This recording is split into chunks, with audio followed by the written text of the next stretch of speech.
for Portis for three. New playoff high now for Bobby Portis. 22 in the starting role for Giannis Antetokounmpo. Wow. The Milwaukee Bucks have taken the 3-2 lead in the Eastern Conference Finals with that win over the Hawks at home. Brook Lopez actually led the offensive effort with Giannis Antetokounmpo sidelined with that hyperextended knee that he suffered in Game 4. The series will now, of course, shift back to Atlanta for Game 6 Saturday night on TNT. I'm Kristen Ledlow. He's Jason Terry. He's Brennan Haywood. We're going to be with you for all of the post-game coverage as we wait for coaches and players to take the podium and address the media. We've got to start there with Brook Lopez, a playoff career high, 33 points in this one, Jet. Yeah, Brook came out early. He had it on his mind, and he wasn't settling for threes. He was very dominant in the paint. And this is the Brook Lopez that, you know, we want to see. And you're going to have to see without a block shot. I seen 2 or 3 times he got rebounds, second chance opportunities off of free throws. Right. And that's one of the coach's pet peeves. We can't give up opportunities on the defensive rebounds. I think this is the Brook Lopez that I used to play against when he was playing in New Jersey. Maybe date myself because I played in New Jersey back in the day. But when he played with the New Jersey Nets, he was a force inside. And when you look at Brook Lopez tonight, 14 of 18 from the field. Jet, only 2 threes, though. That's it. Only 2 threes. I know they call him Splash Mountain, and the big fella has range, but he also has game inside, and he can still affect the game in the paint. And he did that tonight.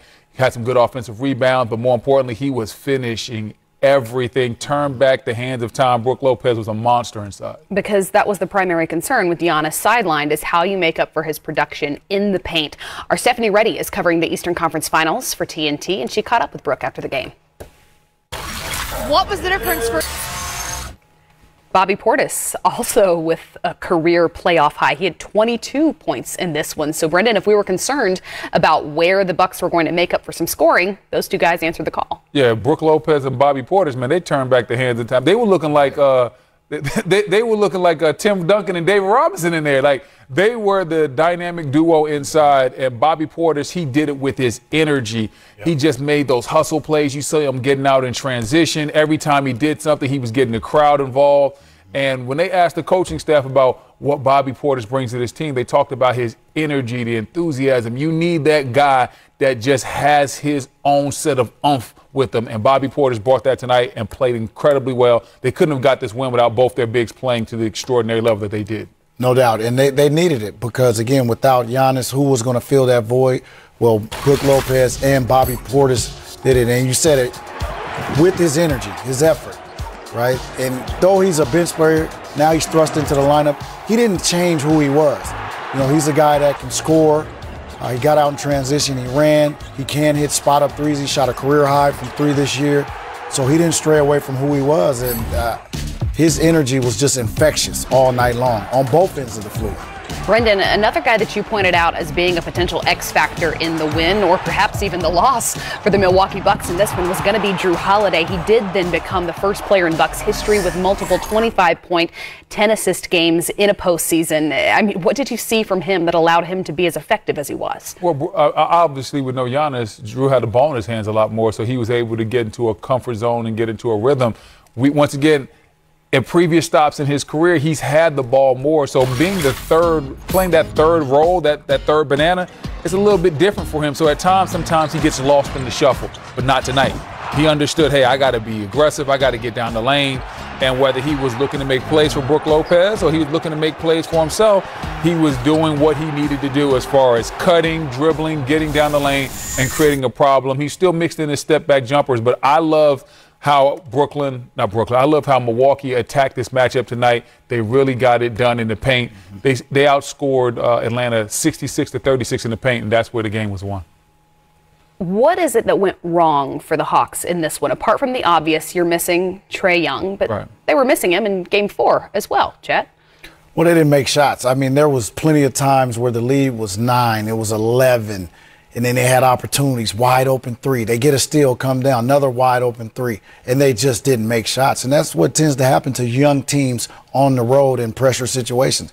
Had they been in Atlanta in old school Phillips Arena. Now it's not called that, but had they have been at home like they were in Game 4, those shots may have failed. Now, I will give Atlanta Hawks credit. They fought to the end. Yeah. This was a 10-point ball game with a minute and a half, two minutes left, and they're a couple shots away, a couple possessions away from making it really interesting. But, hey, can't worry about it. You know you're going home now. Hopefully you can get Trae Young healthy, and that will give you a much-needed boost. But they need him, man. He's the engine that makes them go. He is why they're in the Western Conference